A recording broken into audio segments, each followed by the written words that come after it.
Hello, croeso cynnes iawn, a very warm welcome to this week's video. In a week that has seen the publishing of data from the census that was taken in England and Wales in March 2021. The headlines have been this, that for the first time, under half of the people asked, "What is your religion?" answered Christian. 46%, a 13% drop since 2011. The big leap has been the second most popular answer, no religion. How are we to respond to this at the beginning of our Advent and winter programme? I'm standing next to this beautiful wreath with the first candle lit. And we're preparing to welcome so many people into our churches, some of whom would have ticked the box Christian, others no religion. Stephen Cottrell, the Archbishop of York, said this: "It's not a great surprise that the census shows fewer people in this country identifying as Christian than in the past. But it still throws down a challenge to us, not only to trust that God will build his kingdom on earth, but also to play our part in making Christ known." I agree with him, and it makes me wonder, would I ever describe myself as religious? In fact, the word religious seems to imply to me a sort of judgment or piety, a sort of self-righteousness.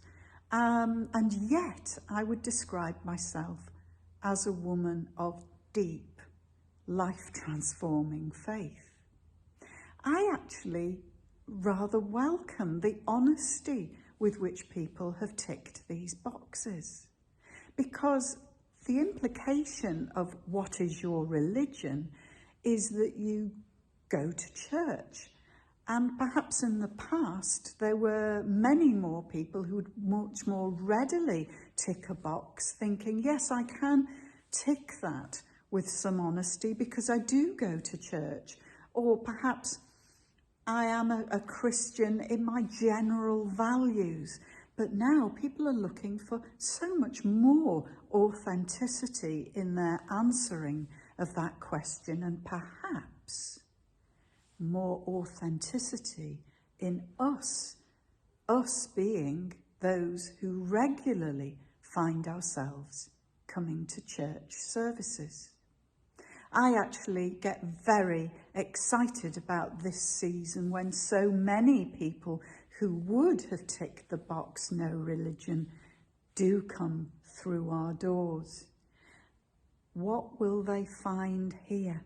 Well, I pray that they will meet with those of us who don't go through the motions of the season, that we're here ready to talk about a life-transforming faith that sees us right through the rest of the year.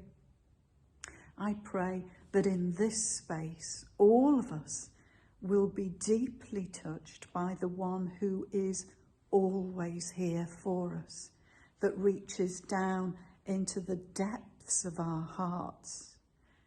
And that wonderful carol, Joy to the World, says, "May our hearts prepare him room." This is the reason for the Advent wreath and that candle that begins to be a sign of that growing light of God in the world and us preparing to welcome him. Bishop Gregory from St Asaph's Diocese, the Bishop of St Asaph, says this: "These figures offer no surprises but remind us of the huge challenge for the Church to be able to demonstrate to society why we still believe faith is life transforming." I pray that in this Advent season we may firmly tick a box that doesn't just say, what is our religion, Christianity, but may tick a box to say, Christ has utterly transformed my life. Amen.